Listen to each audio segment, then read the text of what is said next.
എപ്പോഴും ദുരിതങ്ങളും കഷ്ടങ്ങളും രോഗങ്ങളും, എപ്പോഴും നെഗറ്റീവ് തിങ്കിങ് മാത്രം, ദാരിദ്ര്യം പറഞ്ഞുകൊണ്ടേയിരിക്കും, എല്ലാം തന്നിട്ടുണ്ട്. പക്ഷെ നമ്മൾ നേടുന്നില്ല എങ്കിൽ നമ്മുടെ കുറ്റാണത്.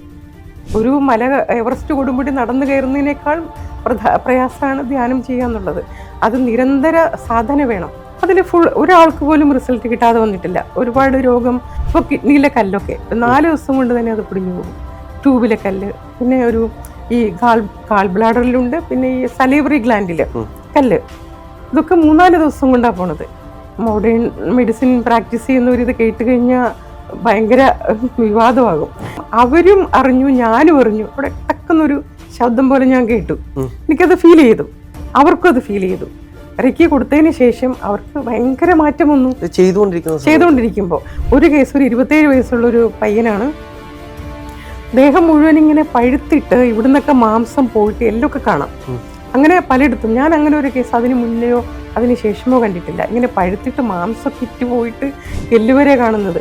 അപ്പോൾ എനിക്കിതിന് എന്ത് മരുന്ന് കൊടുക്കണമെന്നറിയില്ല. കാരണം അങ്ങനത്തെ ഒരു കേസ് കിട്ടിയിട്ടില്ലല്ലോ. റെക്കി കൊടുപ്പിച്ചു. ഒരാഴ്ച കൊണ്ട് കംപ്ലീറ്റ് മാറി. ഒരു മരുന്ന് പോലും കൊടുത്തില്ല. സ്കിന്നെല്ലാം വന്ന് മൂടി നോർമലായി. അത് അത്ഭുതമായിട്ടുള്ള ഒരു കേസാണ്. ഒരാൾക്ക് 20 വർഷമായിട്ട് ആൾക്ക് ഉറക്കമില്ല. അല്ല, വിദേശത്തായിരുന്നു. 20 വർഷമായിട്ട് ആൾക്ക് ഉറക്കമില്ല. ഇനി മന്ത്രം ഉരുവിടുന്നത് മനസ്സിലാണ്. മന്ത്രം ഉരുവിടുന്നത് 3 തരത്തിലുണ്ട്: വൈഖരി, ഉപാംശു, മാനസം. വൈഖരി എന്ന് പറയുമ്പോൾ ഉറക്കെ മന്ത്രം ജപിക്കുക. ഉപാംശു എന്ന് പറയുമ്പോൾ ഇങ്ങനെ പിറുപിറുക്കുന്നത് പോലെ. മാനസം എന്ന് പറയുമ്പോൾ മനസ്സിൽ മാത്രം പറയുക. മന്ത്രം ഉച്ചാരണം മാനസത്തിനാണ് ഏറ്റവും ശക്തി. കാരണം നമ്മൾ ഒരുപാട് ജപമൊക്കെ ഇങ്ങനെ ഉറക്കെ നമ്മൾ ജപിക്കുക, ഉറക്കെ പാടുന്നു, പറയുന്നു, അങ്ങനെ ഉണ്ടല്ലോ, പാരായണം ചെയ്യുന്നു. അതൊക്കെ നമ്മുടെ എനർജി പുറത്തേക്ക് പോവുക ചെയ്യാം. മറ്റേത് നമ്മുടെ നമ്മൾ ഉറക്കെ മന്ത്രം ജപിച്ചു കഴിഞ്ഞാൽ നമ്മുടെ എനർജി പുറത്തേക്ക് പോവുക ചെയ്യാം. നമ്മുടെ അത് നമ്മൾ ഉള്ളിലാണ് ജപിക്കുന്നതെങ്കിൽ ആ ശബ്ദ തരംഗങ്ങൾ നമ്മുടെ ഉള്ളിൽ പ്രതിധ്വനിച്ച് നമ്മൾ പവർഫുൾ ആവുക ചെയ്യാം. എനർജി, നമ്മുടെ എല്ലാ എനർജി കേന്ദ്രങ്ങളും പവർഫുൾ ആവും. അപ്പോൾ നമ്മൾ ഉള്ളിൽ തന്നെ സംസാരിക്കണം, മന്ത്രം ജപിക്കണം. ഈ ബീജമന്ത്രങ്ങളൊക്കെ പ്രത്യേകിച്ചും ഒരിക്കലും ഉറക്കെ പറയാൻ പാടില്ല. ഇപ്പൊ റെക്കിയുടെ യന്ത്രം വിഷ്വലൈസ് ചെയ്യുകയും മന്ത്രം അതിലേക്ക് വരാൻ നമുക്ക് മന്ത്രം മാനസം മാത്രമേ പാടുള്ളൂ. ഉണ്ട്. ആ തന്ത്രശാസ്ത്രമാണല്ലോ. തന്ത്രശാസ്ത്രം ആയതുകൊണ്ട് തന്നെ യന്ത്രവും മന്ത്രവും ഉണ്ട്. നമുക്ക് അതിലേക്ക് വരാം. ഇനി ക്രിയായോഗ ഉള്ളിൽ മാത്രം ചെയ്യുന്നതാണ്. കാരണം കുണ്ടലിനി മുതൽ സഹസ്രാരം വരെയാണ് സഞ്ചാരം. സാധാരണ മനുഷ്യർക്ക് ശ്വാസം ഇങ്ങോട്ട് എടുക്കുക മാത്രം, അതിൽ മാത്രമേ ശ്രദ്ധിക്കുന്നുള്ളൂ. ഒരു ക്രിയായോഗി അല്ലെങ്കിൽ തന്ത്ര സാധന ചെയ്യുന്നവർ എപ്പോഴും മൂലാധാരത്തിൽ നിന്നും മേലേക്കാണ്. അപ്പോഴാണ് ആധ്യാത്മിക ഉയർച്ച. ഇപ്പോൾ മണിപൂര ചക്രം, സ്വാധിഷ്ഠാനം, മൂലാധാരം, ഇത് ബേസിക് നമ്മുടെ ഭൗതിക തലത്തിൽ നിൽക്കുന്നതാണ്. ആഹാരം കഴിക്കുക, വിസർജിക്കുക, റീപ്രൊഡക്ഷൻ, ഇത് 3 എല്ലാ ജീവജാലങ്ങൾക്കും ഉണ്ട്.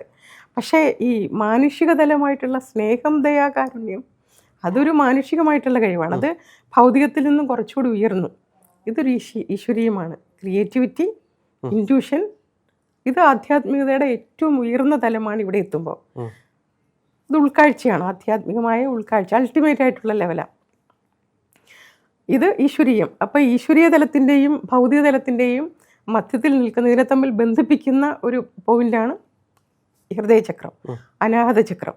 അപ്പോൾ ഞാൻ ഓരോ ചക്രാസിൻ്റെയും സ്പിരിച്വൽ ഫങ്ഷനും ഫിസിയോളജിക്കൽ ഫങ്ഷനും അനാട്ടമിക്കൽ ഫങ്ഷനും പറഞ്ഞല്ലോ. എനർജി എല്ലായിടത്തും കൊടുക്കുന്നു, ഫിസിയോളജിക്കൽ ഫങ്ഷൻ എല്ലാം നടക്കുന്നു. സ്പിരിച്വലായിട്ടുള്ള നമ്മുടെ ഇവിടുത്തെ എക്സിസ്റ്റൻസും നമ്മുടെ കഴിവുകളും എല്ലാം ചക്രാസിൻ്റെ പ്രവർത്തനങ്ങളാണ്. അപ്പോൾ അതുകൊണ്ട് നമുക്ക് വരുന്ന ചിലർക്ക് ഒരു കോൺഫിഡൻസ് ഉണ്ടാവില്ല. എപ്പോഴും ദുരിതങ്ങളും കഷ്ടങ്ങളും രോഗങ്ങളും, എപ്പോഴും നെഗറ്റീവ് തിങ്കിങ് മാത്രം, ദാരിദ്ര്യം പറഞ്ഞുകൊണ്ടേയിരിക്കും. അങ്ങനെ എല്ലാം കൊണ്ടും ഈ പ്രകൃതിയിൽ ജനിക്കുന്ന എല്ലാവർക്കും ജീവിക്കാനുള്ള അവകാശവും അതിനുള്ള സ്പേസും എല്ലാം തന്നിട്ടുണ്ട്. പക്ഷെ നമ്മൾ നേടുന്നില്ല എങ്കിൽ നമ്മുടെ കുറ്റാണത്. ആരോ പറഞ്ഞു, സന്തോഷ് ജോർജ് കുളങ്ങരയാണെന്ന് തോന്നുന്നു പറഞ്ഞത്, ഞാൻ ഇന്നാൾ കേട്ടതാണ്. ഒരാൾ ജനിക്കുന്നു, അയാൾ ആ ഒരു ചെറുപ്പത്തിൽ അയാൾ കുറച്ച് കഷ്ടമൊക്കെ പറഞ്ഞുവെങ്കിലും ഒരു 60 വയസ്സായിട്ടും അയാളത് പറയുന്നെങ്കിൽ അയാളുടെ തെറ്റല്ലേ? അതുകൊണ്ട് എല്ലാവർക്കും ഒരേപോലെ ലോകത്തെ എല്ലാത്തിനുമുള്ള അവകാശമുണ്ട്. അവകാശമുണ്ട്. എന്നിട്ട് അയാൾ 60 വയസ്സായിട്ടും ഒന്നും നേടിയിട്ടില്ല എന്ന് പറയുമ്പോൾ അത് അയാളുടെ മാത്രം കുറ്റമാണ്. എനിക്ക് തോന്നുന്നു പല ആളുകളും ഇപ്പം ചെറിയ പ്രായത്തിലുള്ള കുട്ടികളാണെങ്കിൽ പോലും അച്ഛനെയും അമ്മയും പലപ്പോഴും പഴിക്കുന്ന കാണാം. എനിക്ക് അവരത് തന്നില്ല, ഇത് തന്നില്ല, ഇവർക്കെല്ലാം അതുണ്ടായതുകൊണ്ടാണ് അവരങ്ങനെ പോകുന്നത്. പക്ഷെ ആ ഒരു സ്റ്റേജ് കഴിയുമ്പോൾ പിന്നീട് അവർക്ക് മനസ്സിലാവും ഇതൊന്നും അവര് മറ്റുള്ളവർക്ക് ഇതെല്ലാം കിട്ടിയത് കൊണ്ട് മാത്രമല്ല തങ്ങൾ പരിശ്രമിക്കാത്തത് കൊണ്ടാണ് എന്നൊരു തോന്നൽ അത് പിന്നീട് അവർക്ക് ഉണ്ടാകത്തുള്ളൂ. അങ്ങനെ എന്നിട്ട് പരിശ്രമിക്കണം, അച്ഛനെയും അമ്മയും കൂടി അവർ നോക്കണം. അങ്ങനെയാണ് വേണ്ടത്. ഇപ്പൊ നമ്മുടെ അച്ഛനും അമ്മയും ജീവിച്ച ഒരു സാഹചര്യത്തിലല്ലോ നമ്മളുള്ളത്. അവരെക്കാൾ എത്രയോ ഒരു സൗകര്യങ്ങളുള്ള ഒരു കാലഘട്ടത്തിലാണ് നമ്മൾ. അപ്പോൾ അവര് കഷ്ടപ്പെട്ടത് ഓർത്തിട്ട് അവർക്കിപ്പോൾ സുഖം നമ്മൾ കൊടുക്കുകയാണ് ചെയ്യേണ്ടത്. അപ്പോൾ പണ്ടൊക്കെ കൃഷി ചെയ്തിട്ടായിരുന്നു അല്ലേ ആൾക്കാരെല്ലാം കൃഷി ചെയ്തിട്ടും അങ്ങനെയൊക്കെയാണ് എല്ലാവരും പണ്ട് കാലത്തുള്ളവരെല്ലാം കഷ്ടപ്പെട്ടത്. ഇപ്പോൾ വെയിൽ കൊണ്ടിട്ടും അല്ലേ, അപ്പൊ അതൊന്നും വേണ്ടല്ലോ, സുഖമാണ്. അപ്പോൾ നമ്മൾ തിരിച്ച് റേക്കിയിലേക്ക് വരികയാണെങ്കിൽ അതാണ് ഞാൻ പറഞ്ഞത്. നേരത്തെ എന്നോടൊരു ചോദ്യം ചോദിച്ചു, റേക്കി പഠിക്കുന്നതിനുള്ള ഗുണം, അതിൽ ആരൊക്കെ പഠിക്കണം? അപ്പോൾ ഇങ്ങനെയുള്ള പ്രശ്നങ്ങളുള്ളവർ തീർച്ചയായിട്ടും പഠിക്കണം. ഈ ട്രാൻസ്ഫോർമേഷൻ നമ്മുടെ ഉള്ളിലാണ് നടക്കേണ്ടത്. നമ്മളിപ്പോൾ ബേസിക് ലെവലിലാണ് ഉള്ളതെങ്കിൽ അതിൽ നിന്ന് ഉയർന്നു വരേണ്ടതാണ് നമ്മുടെ ആവശ്യം. അപ്പോൾ നമ്മളിലുള്ള കഴിവുകളെല്ലാം പുറത്ത് കൊണ്ടുവരണമെങ്കിൽ നമ്മൾ ഇത് പ്രാക്ടീസ് ചെയ്യണം. വെറുതെ പറ്റില്ല, വെറുതെ കിട്ടില്ല, നമ്മൾ കഷ്ടപ്പെട്ടേ പറ്റൂ. ഇപ്പോൾ ഓഷോ പറഞ്ഞിട്ടുണ്ട്, മനുഷ്യന് സാധ്യമാകുന്ന ഏറ്റവും സാഹസിക യാത്രയാണ് ധ്യാനം. സാഹസിക യാത്ര തന്നെയാണ്, കഷ്ടപ്പെട്ടേ പറ്റുള്ളൂ. ഒരു മല എവറസ്റ്റ് കൊടുമുടി നടന്നു കയറുന്നതിനേക്കാൾ പ്രയാസമാണ് ധ്യാനം ചെയ്യുക എന്നുള്ളത്. അത് നിരന്തര സാധന വേണം. അപ്പോൾ അങ്ങനെ ആ സാധനയിലൂടെ നമുക്ക് എല്ലാവർക്കും ആധ്യാത്മികമായിട്ടുള്ള ഉയർച്ചയിലേക്ക് എത്താം. ആധ്യാത്മിക ഉയർച്ച എന്ന് പറയുമ്പോൾ സന്യാസിയായി പോവുക, യോഗിയായി പോവുക, നമ്മുടെ ഇതെല്ലാം ഭൗതിക ജീവിതമൊക്കെ വിട്ടിട്ട് പോവുക എന്നുള്ളതല്ല അർത്ഥം. ഈ ഒരു മനുഷ്യ ജീവിതം ഏറ്റവും ഒരു ക്വാളിറ്റി ഉള്ളതാക്കിയിട്ട് ജീവിക്കുക. അപ്പോൾ അവിടെ നമുക്ക് പണം വേണം, വിദ്യാഭ്യാസം വേണം, ആരോഗ്യം വേണം, മെൻ്റൽ പവർ വേണം, കോൺഫിഡൻസ് വേണം, എല്ലാം വേണം. അതിനാണ് ഈ ചക്രാസ് എല്ലാം പവർഫുൾ ആവണമെന്ന് പറഞ്ഞത്. അങ്ങനെ ഓരോ ചക്രങ്ങളും പവർഫുൾ ആകുമ്പോൾ നമ്മൾ ആ ഒരു ദാരിദ്ര്യം, അരോഗ അവസ്ഥയിൽ നിന്നൊക്കെ മാറും. അപ്പോൾ നമ്മൾ പണം വരുമല്ലോ, ജോലി ചെയ്യാനുള്ള കഴിവൊക്കെ കിട്ടിക്കഴിഞ്ഞാൽ പണം വരും. ഇന്ന ജോലി മാത്രമേ ചെയ്യണമെന്നൊന്നുമില്ല, അങ്ങനെ പണം വരും. പണമാണ് ഏറ്റവും ആവശ്യം. ഇപ്പോൾ ഞാനിപ്പോൾ ഗുരുവായൂരിൽ ഇവിടെ വരണമെങ്കിൽ എനിക്ക് വണ്ടിക്കൂലി വേണമായിരുന്നു, എനിക്ക് അമ്പലത്തിൽ പോകണമെങ്കിൽ പൈസ വേണം, അവിടെ എത്താൻ വണ്ടി പിടിക്കണമായിരിക്കും. അപ്പം അങ്ങനെ എന്തിനും പണം വേണം. പണത്തെ ഒരു ഫ്രണ്ടായിട്ട് കാണുക, അതിനെ കിട്ടാൻ വേണ്ടി നമുക്ക് ആരോഗ്യമുള്ള സമയത്ത് ചെയ്യാൻ പറ്റുന്നതൊക്കെ ചെയ്യുക ഓരോരുത്തരും. പിന്നെ റേക്കി ഒരാൾ ചെയ്തിട്ട്, അതായത് എനിക്ക് തോന്നുന്നു ഒരുപാട് പേർക്ക് റേക്കി ചെയ്ത് കൊടുത്തിട്ടുണ്ട്, ഹീൽ ചെയ്ത് കൊടുത്തിട്ടുണ്ട്, ഇപ്പോൾ പഠിപ്പിച്ചു കൊടുത്തിട്ടുണ്ട്. ഇതിൽ അത്ഭുതമെന്ന് നമുക്ക് തന്നെ തോന്നുന്നൊരു അവസ്ഥ ഉണ്ടാകുമല്ലോ, അങ്ങനെ എന്തെങ്കിലും അവസ്ഥയിലൂടെ പോയിട്ട്? ഒന്നല്ല, ഒരുപാട്. ഇപ്പോൾ ചിലർക്ക് രോഗം വന്നിട്ടാവാം ചെയ്യുന്നത്, അതിൽ ഒരാൾക്ക് പോലും റിസൾട്ട് കിട്ടാതെ വന്നിട്ടില്ല. ഒരുപാട് രോഗം എടുത്ത് പറയാൻ ഒരുപാടുണ്ട്, എന്നാലും പെട്ടെന്ന് ഓർക്കുന്ന പറയാം. ഇപ്പോൾ കിഡ്നിയിലെ കല്ലൊക്കെ 4 ദിവസം കൊണ്ട് തന്നെ അത് പൊടിഞ്ഞു പോകും. ട്യൂബിലെ കല്ല്, പിന്നെ ഈ ഗാൾ ബ്ലാഡറിലുണ്ട്, പിന്നെ ഈ സലീവറി ഗ്ലാൻഡിൽ കല്ല്, ഇതൊക്കെ 3-4 ദിവസം കൊണ്ടാണ് പോണത്. അപ്പോൾ അതങ്ങനെ. പിന്നെ ഞാൻ പറഞ്ഞില്ലേ, കുട്ടികളാകാത്തവർക്ക് എത്രയോ വർഷമായിട്ട് കുട്ടികളാകാത്തവർ റെക്കിയെടുത്തു, കുട്ടികളായി. ഒരു ബോൺ മാരോ ക്യാൻസർ 2008 അതിൻ്റെ അടുത്ത് വരുന്നത്. അവർക്കിങ്ങനെ ആഹാരം എടുത്ത് കഴിക്കാൻ പോലും പറ്റില്ല. പലയിടത്ത് ചികിത്സിച്ചതിന് വീട്ടിൽ പോയി മരുന്ന് കഴിച്ചാൽ മതി എന്നൊക്കെ പറഞ്ഞ് വിട്ട കേസാണ്. ഇതൊക്കെ മോഡേൺ മെഡിസിൻ പ്രാക്ടീസ് ചെയ്യുന്നവരിത് കേട്ട് കഴിഞ്ഞാൽ ഭയങ്കര വിവാദമാകും. പക്ഷേ അവർ വന്നു, ഞാൻ ഹോസ്പിറ്റലിൽ അഡ്മിറ്റ് ചെയ്തിട്ട് 2 ദിവസം അവർക്ക് ഹീലിംഗ് കൊടുത്തു. അപ്പോഴത്തേക്ക് ആൾക്ക് ആഹാരം കഴിക്കാമെന്നായി. പിന്നെ അവർക്കപ്പോൾ ഭയങ്കര വിശ്വാസമായി. ഞാൻ പറഞ്ഞു, നിങ്ങളുടെ വീട്ടിൽ ആരെങ്കിലും റേക്കി എടുക്കുക, അപ്പോൾ ഡെയിലി ചെയ്യണം, രാവിലെയും വൈകിട്ടും അല്ലെങ്കിൽ പറ്റുന്ന സമയത്തൊക്കെ റേക്കി ചെയ്യണം. അപ്പോൾ എനിക്ക് പറ്റില്ല, ഹോസ്പിറ്റലിൽ അത്രയും തിരക്കുള്ള ഹോസ്പിറ്റലാണ്. അപ്പോൾ അങ്ങനെ അവരുടെ ഇളയ മോള് 17 വയസ്സേ ഉള്ളൂ, ആള് റേക്കി ദീക്ഷ എടുത്തു. അങ്ങനെ ഉപ്പയ്ക്ക് ഡെയിലി ചെയ്തു. അവൾക്ക് നല്ല വ്യത്യാസം വന്നു. 3 വർഷത്തിന് ശേഷം ഞാൻ കണ്ടു, നന്നായിട്ടിരിക്കുന്നു. അതൊരു ഭയങ്കര അത്ഭുതമുള്ളൊരു കേസാണ്. അതുപോലെ ഒരു ഡിസ്ക് പ്രൊലാപ്സ് ഉള്ളൊരു കേസാണ്. ഒരു ലേഡി ഹോസ്പിറ്റലിൽ അഡ്മിറ്റാണ് അവർക്ക് ഞാനിങ്ങനെ റെഗി കൊടുക്കുമ്പോൾ ശരിക്കും അവരും അറിഞ്ഞു, ഞാനും അറിഞ്ഞു. അവിടെ ടക്ക് ടക്കുന്നൊരു ശബ്ദം പോലെ ഞാൻ കേട്ടു. എനിക്കത് ഫീൽ ചെയ്തു, അവർക്കും അത് ഫീൽ ചെയ്തു. റെക്കി കൊടുത്തതിന് ശേഷം അവർക്ക് ഭയങ്കര മാറ്റം വന്നു ചെയ്തുകൊണ്ടിരിക്കുമ്പോൾ. അപ്പോൾ സ്ട്രക്ചറലി പോലും മാറ്റം വരുന്നത് അത് ഭയങ്കര അത്ഭുതമാണ്. അത് നമുക്ക് എങ്ങനെയെന്ന് പറയാൻ പറ്റില്ല. അപ്പോൾ അങ്ങനെ പിന്നെ ഒരുപാട് എല്ലാത്തരം കേസുകൾക്കും ഒരു കേസ്, ഒരു 27 വയസ്സുള്ളൊരു പയ്യനാണ്. ദേഹം മുഴുവൻ ഇങ്ങനെ പഴുത്തിട്ട് ഇവിടുന്നൊക്കെ മാംസം പോയിട്ട് എല്ലൊക്കെ കാണാം. അങ്ങനെ പലയിടത്തും. ഞാൻ അങ്ങനെ ഒരു കേസ് അതിന് മുന്നെയോ അതിന് ശേഷമോ കണ്ടിട്ടില്ല. ഇങ്ങനെ പഴുത്തിട്ട് മാംസമൊക്കെ ഇറ്റ് പോയിട്ട് എല്ലുവരെ കാണുന്നത്. അപ്പോൾ എനിക്കിതിന് എന്ത് മരുന്ന് കൊടുക്കണമെന്നറിയില്ല, കാരണം അങ്ങനത്തെ ഒരു കേസ് കിട്ടിയിട്ടില്ലല്ലോ. അപ്പോൾ അന്ന് റെക്കിയുടെ ക്ലാസ് നടക്കുന്നത്, എനിക്ക് 3500-ലധികം സ്റ്റുഡൻസ് റെക്കിയിലുണ്ട് 2006 മുതൽ ഇന്ന് വരെ. അപ്പം മിക്കവാറും ക്ലാസ്സുകളുണ്ടാവും. അപ്പോൾ ചില മാസങ്ങളിലൊക്കെ 25 പേര് വരെ പഠിക്കാൻ വന്നിട്ടുണ്ട്. പല കേരളത്തിൻ്റെ തന്നെ പല ഭാഗത്തുനിന്നും, ഇന്ത്യക്ക് വെളിയിൽ നിന്നും, പല രാജ്യത്തുനിന്നും ഒക്കെ ഉണ്ടാവും. അപ്പോൾ ഗുരുവായൂർ തന്നെ 20-30 വയസ്സുള്ള 2006 ശേഷം 2013-നുള്ളിലൊക്കെ 13-15-നുള്ളിലൊക്കെ 20-30 വയസ്സിനിടയിലുള്ള എത്രയോ ചെറുപ്പക്കാർ റെക്കിയെടുത്തു. എനിക്ക് അത്ഭുതമാണ്. ഈ പ്രായത്തിലുള്ളവരൊക്കെ ഇതിനോട് ഇത്ര താല്പര്യം കാണിക്കുമ്പോൾ. അവരൊക്കെ ഒരു വൈകുന്നേരം 4 മണിയാകുമ്പോഴത്തേക്ക് എന്നെ വിളിക്കും, ഡോക്ടർ ഇന്ന് നമുക്ക് മെഡിറ്റേഷൻ ചെയ്യാം. കാരണം ആ സമയത്ത് എവിടെയെങ്കിലുമൊക്കെ പോയി വായി നോക്കേണ്ട പ്രായമാണത്. പക്ഷെ അവരെന്നെ വിളിച്ചിട്ട് അത് അങ്ങനെ കുറേ പേര്. അപ്പോൾ ഇവരെയൊക്കെ ഞാൻ വിളിച്ചു വരുത്തും. എന്നിട്ട് ഞാൻ അന്ന് ക്ലാസ് ഉണ്ടായിരുന്നു, അവരെ കൊണ്ടും പിന്നീട് ഒരാഴ്ച എൻ്റെ സ്റ്റുഡൻസിനെ കൊണ്ട് റെക്കി കൊടുപ്പിച്ചു. ഒരാഴ്ച കൊണ്ട് അത് കംപ്ലീറ്റ് മാറി. ഒരു മരുന്ന് പോലും കൊടുത്തില്ല. സ്കിന്നെല്ലാം വന്ന് മൂടി നോർമലായി.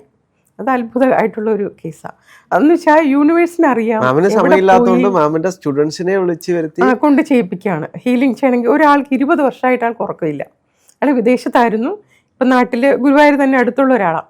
20 വർഷമായിട്ട് ആൾക്ക് ഉറക്കമില്ല. അപ്പം ഒട്ടുറങ്ങി ചിലപ്പോൾ ഉറക്കം തൂങ്ങിയൊക്കെ കാണുമായിരിക്കും, പക്ഷേ ഉറക്കില്ലെന്നാണ് വീട്ടുകാരും. അയാൾ നാട്ടിൽ വന്നു. അപ്പോൾ വീട്ടുകാർക്കും ഭയങ്കര വിഷമം. അങ്ങനെ വന്നു. ഞാൻ എൻ്റെ സ്റ്റുഡൻസിനെ ഡെയിലി വീട്ടിൽ പോയിട്ട്, ഒരു മെയിലാണ്, അപ്പോൾ എൻ്റെ മെയിൽ സ്റ്റുഡൻസിനെ തന്നെ വീട്ടിൽ വിട്ടിട്ട് റെക്കി ചെയ്തു. ആൾക്ക് ഉറക്കം കിട്ടി. അപ്പം അങ്ങനെ കാരണം എനർജി ബ്ലോക്ക് മാറിയാൽ മതി, അത് ശരിയാകും. എനർജി ബ്ലോക്ക് മാറിക്കഴിഞ്ഞാൽ എല്ലാ പ്രശ്നവും ശരിയാകും. ആ നട്ടിൽ ഇപ്പോൾ നമ്മൾ അനാട്ടമിക്കലായിട്ട് പറയും, നട്ടിലിൻ്റെ ഡിസ്കൊക്കെ പ്രിലാപ്സ് ആയിരുന്നു. നെർവ്, അതായത് ബ്രെയിനിൽ നിന്ന് നെർവ് സിസ്റ്റം, സ്പൈനൽ കോഡ് നട്ടിലിനുള്ളിലൂടെ വരുന്നു. അതിൽ നിന്നും ബ്രാഞ്ചസ് എല്ലാ ഭാഗത്തേക്കും പോകുന്നു. അങ്ങനെ ഓരോ കോശങ്ങളിലേക്ക് വരെ ന്യൂറോൺസ് എത്തുന്നുണ്ട്. ആ എനർജി, അത് എനർജിയാണല്ലോ പാസ് ചെയ്യുന്നത്. ഇലക്ട്രിക് ആൻഡ് കെമിക്കൽ എനർജിയാണ് അവിടെ നടക്കുന്നത്. അപ്പം അതിനെവിടെയെങ്കിലും ബ്ലോക്ക് വന്നു കഴിഞ്ഞാൽ ആ ഫ്ലോ പോകും. അത് നമ്മൾ ഒരു സ്ഥൂലതലത്തിൽ പറയുന്നു. ഈ സൂക്ഷ്മതലാണിത്. എനർജി, നമ്മൾ എനർജി എന്നാണ് പറയുക. ആളുകൾ എന്തുകൊണ്ട് റെക്കി അല്ലെങ്കിൽ എനർജി ഹീലിങ്ങിനെ കുറിച്ച് വിശ്വസിക്കുന്നില്ല എന്ന് പറയാൻ കാരണം, ഈ എനർജി സർക്കുലേഷൻ എന്നുള്ളത് നമ്മൾ പഠിക്കുന്നില്ല. നമ്മൾ സ്കൂളിൽ ബ്ലഡ് സർക്കുലേഷൻ പഠിക്കുന്നുണ്ട്, പക്ഷേ ബ്രെയിനും നെർവ് സിസ്റ്റവും അതിലൂടെ ഒഴുകുന്നത് എനർജി സർക്കുലേഷൻ എന്നുള്ള വാക്ക്, എനർജി എന്നുള്ള വാക്ക് ഉപയോഗിക്കുന്നില്ല. അതുകൊണ്ട് നമ്മൾ കേൾക്കാത്തത് കൊണ്ടാണ് നമ്മൾ ഈ എനർജി ഹീലിങ്ങിനെ കുറിച്ച് വിശ്വസിക്കാത്തത്. നമ്മുടെ പാഠ്യപദ്ധതിയിൽ ഇത്തരത്തിലുള്ള എനർജിയും കൂടെ വരികയാണ്. ഇത് മാത്രമൊന്നും അല്ലല്ലോ, എന്തെല്ലാം നമ്മൾ ചേർക്കാനുണ്ട്. ഇപ്പൊ ആയുർവേദം പഠിക്കുമ്പോഴാണ് സദ്വൃത്തം എന്ന് പറയും. ആയുർവേദം ഒരു ജീവിത ശൈലിയാണല്ലോ. ആദ്യം അതിന്റെ പകുതി എന്ന് പറയുമ്പോൾ സദ്വൃത്തം വരുന്നുണ്ട്, ദിനചര്യ വരുന്നുണ്ട്, ഋതുചര്യ വരുന്നുണ്ട്, പിന്നെ സ്വസ്ഥവൃത്തം, നമ്മൾ എങ്ങനെ ആരോഗ്യമില്ലാതെ ഇരിക്കേണ്ടതാണ് നമ്മൾ പറയുന്നത്. പകുതി അതാ. അടുത്ത പകുതിയേ ഉള്ളൂ രോഗത്തെക്കുറിച്ചും രോഗചികിത്സയെക്കുറിച്ചും. ഏറ്റവും പ്രധാനം ജീവിതചര്യയാണ്. അല്ലെ സദ്വൃത്തം എന്ന് പറയുന്നത് നമ്മൾ എങ്ങനെ ജീവിക്കണം, എങ്ങനെ സംസാരിക്കണം, രാവിലെ മുതൽ രാത്രി വരെ നമ്മൾ എങ്ങനെയാണ് പെരുമാറേണ്ടത്. കേട്ടിട്ടുണ്ടാവും, ന ബ്രൂയാത് സത്യം അപ്രിയം. കേട്ടിട്ടില്ലേ? അപ്രിയ സത്യം പറയരുത്. പിന്നെ പറഞ്ഞേ പറ്റൂ. എങ്ങനെ പറയണം? അയാൾക്ക് വേദന തോന്നാത്ത രീതിയിൽ അയാളെ തൊട്ട് ഒന്ന് സമാധാനിപ്പിച്ചിട്ട് പറയണം. ഡോക്ടർമാരാണ് ഏറ്റവും കൂടുതൽ ചെയ്യേണ്ടത്. കാരണം ഒരു രോഗിയോട് നിങ്ങൾക്ക് ഇന്ന രോഗമാണ്, ഭേദമാവില്ല എന്ന് പറയാൻ കഴിയില്ല. ഒരിക്കലും പറയാം. രോഗിയുടെ ഒരു കോൺഫിഡൻസ് തന്നെ അവിടെ നഷ്ടപ്പെടും. നമ്മള് മനസ്സിന്റെ ഒരു വിഷയം മാറിപ്പോവാണ്, തിരിച്ചതിലേക്ക് വരണേ. അപ്പോ മനസ്സിന്റെ ഒരു ശക്തി ഉണ്ടല്ലോ. ഞാൻ പറയും മനസ്സിനുള്ളിലാണ് നമ്മുടെ ശരീരം. എല്ലാവരും പറയും ശരീരത്തിൻ്റെ ഉള്ളിലാണ് മനസ്സ്. പക്ഷേ ഹിപ്നോതെറാപ്പിയും റെക്കിയും ഇതെല്ലാം പഠിച്ച് പരീക്ഷിച്ച എനിക്ക് തോന്നിയത് മനസ്സിനുള്ളിലാണ് ശരീരം. കാരണം മനസ്സുകൊണ്ട് നമ്മൾ എന്ത് ചിന്തിക്കുന്നു അതായി മാറും നമ്മൾ. എപ്പോഴും ദാരിദ്ര്യം പറയുന്ന ആൾക്കാരുണ്ട്. എത്ര കോടി അയാളുടെ ബാങ്കിലുണ്ടെങ്കിലും അയാൾ ഒരു ദരിദ്രനെ പോലെ ജീവിക്കണം, ഉള്ളിൽ ദാരിദ്ര്യ എപ്പോഴും അത് പറഞ്ഞുകൊണ്ടിരിക്കുക. ചില ആൾക്കാരുണ്ട്, ഞാനൊരു 20 വർഷത്തിന് മുമ്പ് പറഞ്ഞൊരു ലേഡി ഇന്നാൾ കണ്ടപ്പോഴും എന്നോട് അന്ന് പറഞ്ഞ കാര്യം തന്നെ പറയാം, എനിക്ക് കാല് വയ്യ, എനിക്ക് അവിടെ വയ്യ, ഇവിടെ വയ്യ, ആരോ എപ്പോഴും അത് തന്നെയാണ്. പിന്നെ എൻ്റെ എനിക്കറിയുന്ന വേറൊരാളുണ്ട്, എപ്പോഴും അയാളുടെ അസുഖത്തെക്കുറിച്ച് ആരെ കണ്ടാലും ആദ്യം ആൾക്ക് ഡയബറ്റീസ് ഉണ്ട്, അപ്പോൾ എല്ലാവരോടും ഇത് തന്നെയാണ് പറയുന്നത്. എന്താണെന്ന് വെച്ചാൽ അവരതായി മാറുക വെച്ചാണ്, ഞാനൊരു രോഗത്തിൻ്റെ ഉള്ളിലാണുള്ളത് എന്നാ പറയുക. നമ്മളെപ്പോഴും പറഞ്ഞു നോക്കുക, I am happy, I am healthy, I am wealthy. അതൊരു മന്ത്രം പോലെ പറയുക. നമ്മൾ ഇതുണ്ടാവും, നമുക്കത് ഉണ്ടായിക്കൊണ്ടേയിരിക്കും. നമുക്ക് അത്യാവശ്യം പണമുണ്ട്, നമുക്ക് ജീവിക്കാനുള്ള പണമുണ്ട്, ആരോഗ്യമുണ്ട്. എപ്പോഴും അങ്ങനെ തന്നെ ചിന്തിക്കുക, എപ്പോഴും സന്തോഷമായിട്ടിരിക്കുക, എപ്പോഴും ചുണ്ടിങ്ങനെ വെക്കരുത്, ചുണ്ടിൻ്റെ കോൺ ഇങ്ങോട്ട് വെക്കണം. എപ്പോഴും ചിരി ഉണ്ടാവണം മുഖത്ത്. ചിരിച്ചാലുള്ള ഗുണം എന്താണെന്നറിയാവോ? ചിരിക്കുമ്പോൾ നമ്മുടെ ഫേഷ്യൽ മസിൽസ് എല്ലാം, അതിൽ പുഞ്ചിരിയുണ്ട്, പൊട്ടിച്ചിരിയുണ്ട്, കുലുങ്ങിച്ചിരിയുണ്ട്. ലാഫിംഗ് മെഡിറ്റേഷനൊക്കെ അതാ ചെയ്യണേ. അപ്പോൾ ഇങ്ങനെ ചെയ്യുമ്പോൾ നമ്മുടെ ഫേഷ്യൽ മസിൽസ് എല്ലാം ആ ചിരിയിൽ പങ്കെടുക്കും. അവിടെ നിന്നുള്ള ന്യൂറോൺസ് എവിടെയൊക്കെയാണ്? ബ്രെയിനിലേക്കാണ് പോണത്. അപ്പോൾ ഈ ഹാപ്പി ഹോർമോൺസ് ഉണ്ടാവുന്നത് അവിടെ നിന്നാണ്. Serotonin, oxytocin, dopamine, endorphin. അപ്പോൾ ഈ ഹോർമോൺ എല്ലാം ഹാപ്പി ഹോർമോൺസ് എന്നറിയപ്പെടും. അത് അവിടെ നിന്നാണ് പുറപ്പെടേണ്ടത്. ഇത് നമ്മുടെ ഈ ന്യൂറോൺസ് അവിടെ പോയിട്ട് അതിനെ സ്റ്റിമുലേറ്റ് ചെയ്യും. ഈ ഹോർമോൺസ് ചെറുതായിട്ട് ഇങ്ങനെ പ്രൊഡ്യൂസ് ചെയ്യും. സാധാരണ ഈ ഹാപ്പി ഹോർമോൺസ് ഉണ്ടാവണമെങ്കിൽ നമ്മുടെ ജീവിതത്തിൽ നമ്മൾ കുറേ കാര്യങ്ങൾ ചെയ്താലാണ് കിട്ടുക. വ്യായാമം ചെയ്യുക, ദാനം ചെയ്യുക, അങ്ങനെ കുറേ കാര്യങ്ങൾ ചെയ്യണം, എങ്കിലേ ഇത് കിട്ടുകയുള്ളൂ. പക്ഷേ എന്നെ സംബന്ധിച്ച് തിരിച്ചാണ്. ഞാൻ ചെറുപ്പകാലത്തെ എനിക്ക് ചിരി കൂടുതലാണ്. അപ്പോൾ സ്കൂളിൽ പഠിക്കുന്ന സമയത്ത് നല്ല ഗ്ലോ ഉണ്ട്, ചിരിച്ചതിൻ്റെ പേരിൽ ഇറക്കി വിടുമായിരുന്നു. എപ്പോഴും ക്ലാസ്സിൽ തന്നെ ഇറക്കി വിടുകയാണെങ്കിൽ ചിരിച്ചതിൻ്റെ പേരിൽ ഇറക്കും. എന്നെ ഫസ്റ്റ് ബെഞ്ചിൽ കൊണ്ടിരുത്തും, ഞാൻ ചിരിക്കും. ഞാൻ ചിരിക്കുന്ന ചിരി പുറകിലേക്ക് പോയി ക്ലാസ് മൊത്തത്തിൽ ചിരിയാവും. ആ ചിരിയുടെ പ്രത്യേകത അറിയാത്തതുകൊണ്ട് അവർക്ക് ലാസ്റ്റ് അവർ ടീച്ചർ തന്നെ ഇറക്കി വിടും, അല്ലെങ്കിൽ പുറകിൽ കൊണ്ടു നിർത്തും. ഇതായിരുന്നു മിക്കവാറും ദിവസങ്ങളിൽ. പലപ്പോഴും ചില ടീച്ചർമാരെ അടിക്കത്തില്ല, വീട്ടുകാരെ വിളിച്ചുകൊണ്ട് വരാൻ പറയത്തേ ഉള്ളൂ. അത് എന്നിട്ട് വീട്ടിൽ നിന്ന് അമ്മ വരുമ്പോൾ പറയും, ഈ ചിരിച്ചുകൊണ്ടിരിക്കുന്ന ചെറുക്കൻ ഞാൻ എന്തോ ചെയ്യാൻ. ചിരിക്കാൻ ഏറ്റവും ഭാഗ്യമാണെന്നുള്ളത് അവരറിയാത്തതുകൊണ്ടാണ്. കാരണം ചിരിക്കാൻ വിഷമിക്കുന്ന എത്രയോ ആൾക്കാരുണ്ടല്ലേ. അപ്പോൾ ചില ആൾക്കാരുണ്ട്, എത്ര വേദനകളുണ്ടെങ്കിലും എന്തെല്ലാം പ്രശ്നമുണ്ടെങ്കിലും ചിരിച്ചുകൊണ്ടിരിക്കുന്ന ആൾക്കാരെയും എനിക്കറിയാം. ഏറ്റവും വലിയ വിഷയം എന്റെ മുഖത്ത് ചെറിയ ചിരിയാണെങ്കിലും ഇപ്പോഴും ഒരു പുഞ്ചിരി പോലെ ഇങ്ങനെ ഇരിക്കും. നമ്മൾ മരണ വീടുകളിൽ പോകുമ്പോൾ അറിയുന്ന ഒരാളെ കാണുമ്പോൾ വെച്ചിട്ട് പോയാൽ മതി. അതൊരു വിഷയമാണ്. ഞാൻ പലപ്പോഴും ചിന്തിച്ചിട്ടുണ്ട്. ഇപ്പം ഒരു മരണ വീട്ടിൽ നമ്മൾ അത്രയും വിഷമത്തിലാണ് ഇരിക്കുന്നത്, പക്ഷെ ഒരാൾ വരുമ്പോഴത്തേക്കും ഓട്ടോമാറ്റിക്കലി എന്റെ മുഖത്തൊരു ചിരി വരും. അപ്പോൾ ചിലർ ചോദിക്കുന്നത്, നീ എന്ത് മരണ വീട്ടിൽ വന്നിങ്ങനെ ചിരിച്ചുകൊണ്ടിരിക്കുന്നത്? അങ്ങനെ ആളുകൾ നമ്മളെ ശ്രദ്ധിക്കുകയും ചെയ്യും. അപ്പോൾ അതുകൊണ്ട് ചിരി കൊണ്ട് ദോഷങ്ങളും ഉണ്ട്. പക്ഷെ അത് യഥാർത്ഥത്തിൽ നല്ലതാ. അത് ഭാഗ്യമാണ്, അതങ്ങനെ ചിരിക്കാൻ പറ്റുക എന്നുള്ളത് ഭയങ്കര ഭാഗ്യമാണ്. അപ്പോൾ ഈ ഹാപ്പി ഹോർമോൺസ് ഉണ്ടാകുന്നതാണ് പ്രധാനം. അതിന് സ്മൈൽ മെഡിറ്റേഷൻ ഉണ്ട്, ലാഫിംഗ് മെഡിറ്റേഷൻ ഉണ്ട്. അപ്പോൾ നമ്മളെപ്പോഴും ചിരിച്ചുകൊണ്ടിരിക്കുക. ബാക്കിയെല്ലാം നേരത്തെ പറഞ്ഞതുപോലെ സാധനകൾ കൊണ്ട് നമുക്ക് നേടിയെടുക്കാവുന്നതേ ഉള്ളൂ. റേക്കി ഞാനിപ്പോൾ റേക്കി പഠിപ്പിക്കുന്നേ ഉള്ളൂ, ഹീലിംഗ് ഞാൻ കൊടുക്കണില്ലെന്ന് പറഞ്ഞല്ലോ. പ്രശ്നങ്ങളുള്ളവർ ഇത് പഠിച്ച് സ്വയം പ്രാക്ടീസ് ചെയ്യുക വേണ്ടത്. വേറൊരാൾ ഹീലിംഗ് തന്നിട്ട് എൻ്റെ പ്രശ്നങ്ങൾ മാറട്ടെ എന്ന് വിചാരിക്കരുത്. കാരണം ഇതൊരു നമ്മുടെ പ്രശ്നങ്ങളെല്ലാം മാറുകയാണെങ്കിൽ പിന്നെ എന്തുകൊണ്ട് പഠിച്ചുകൂടാ? ഇത് പഠിക്കാൻ വളരെ ടഫാണോ? ടഫല്ല, മെഡിറ്റേഷനിലിരിക്കാനുള്ള കഴിവ് വേണം. കാരണം ഇതിന് പവർഫുൾ മെഡിറ്റേഷൻസ് ഉണ്ട്. ആൾക്ക് സമയമില്ല എല്ലാത്തിനും. ആര് പറഞ്ഞു രാവിലെ എഴുന്നേൽക്കുമ്പോൾ ചെയ്യണം, രാത്രി കിടക്കുമ്പോൾ മൊബൈൽ നോക്കാൻ സമയമുണ്ടല്ലോ എല്ലാവർക്കും, ടി വി ചിലപ്പോൾ കാണാൻ. എല്ലാവർക്കും പെട്ടെന്നാണ്. ഇപ്പോൾ ഒരാൾ മാമിന്റെ അടുത്തേക്ക് റേക്കി പഠിക്കാൻ വേണ്ടി വരികയാണ്, അവർ ആദ്യമേ ചോദിക്കുന്നത് ഞങ്ങൾക്ക് ഇന്നത്തെ ഒറ്റ ദിവസം കൊണ്ട് റേക്കി പഠിച്ചെടുക്കാൻ കഴിയും. അപ്പോഴാണ് വളരെ സൂപ്പർഫിഷ്യലായിട്ട് ആ ശാസ്ത്രം പഠിച്ചിരിക്കുന്നത്. അതുകൊണ്ടാണ് സൂപ്പർഫിഷ്യലായിട്ടല്ലേ പലർക്കും അറിയുള്ളൂ. അത്രയും ഡീപ്പായിട്ട് പോകണമെങ്കിൽ നമ്മൾ സമയം കൊടുത്തേ പറ്റുള്ളൂ. ഇപ്പം 23 വർഷമായിട്ടും എൻ്റെ പഠനം കഴിഞ്ഞിട്ടില്ല, ഞാനിപ്പോഴും പഠിച്ചുകൊണ്ടിരിക്കുക. റേക്കി മാത്രമല്ല, ഇതുമായിട്ട് ബന്ധപ്പെട്ട ഞാൻ പഠിച്ചിട്ടുള്ള ശാസ്ത്രങ്ങളെക്കുറിച്ച് ഞാൻ ഇപ്പോഴും പഠിച്ചുകൊണ്ടിരിക്കുക. അപ്പം അങ്ങനെ ഒരു പഠനം വേണം ഇതിൻ്റെ പിന്നിൽ. എളുപ്പം ഒന്നും സാധിക്കില്ല. അപ്പോൾ ഇങ്ങനെ നമ്മുടെ ഉള്ളിൽ ആ പരിണാമം നടക്കണം, ആ ട്രാൻസ്ഫോർമേഷൻ നമ്മുടെ ഉള്ളിൽ നടക്കണം. നമ്മളപ്പോൾ ഇതിൻ്റെ ആത്യന്തികമായി നമ്മൾ മോക്ഷം എന്ന് പറയില്ലേ, എന്തിനാണ് ഈ സാധനകൾ ചെയ്യുന്നത്? മോക്ഷത്തിന് വേണ്ടിയാണ്, സമാധിക്ക് വേണ്ടിയാണെന്ന് പറയും. എന്താണ് മോക്ഷം എന്ന് ചോദിച്ചാൽ നെഗറ്റിവിറ്റിയിൽ നിന്നുള്ള മോക്ഷം. നമ്മുടെ ചിന്തകൾ, പ്രവൃത്തികൾ, അനുഭവങ്ങൾ ഒക്കെ ഉണ്ടല്ലോ, അതിൽ നിന്നൊക്കെയുള്ള മോക്ഷമാണ് ശരിക്കുമുള്ള നമ്മുടെ ഈ ഒരു ഇഹലോകത്തിൽ നിന്ന് നമുക്ക് പറയാവുന്നൊരു മോക്ഷം അതാണ്. നമ്മുടെ ഉള്ളിൽ ഉറങ്ങിക്കിടക്കുന്ന അപരിമയമായ കഴിവുകൾ നമ്മുടെ ഉള്ളിലുണ്ട്. പ്രപഞ്ചത്തിൻ്റെ മുഴുവൻ അറിവുകളും ഉണ്ടെന്ന് പറഞ്ഞല്ലോ. അതിനെ കണ്ടെത്തുക, അതിനെ ഉത്തേജിപ്പിക്കുക, അതിനെ പരിപോഷിപ്പിക്കുക. അപ്പോൾ അതാണ് നമ്മൾ ചെയ്യേണ്ടത്.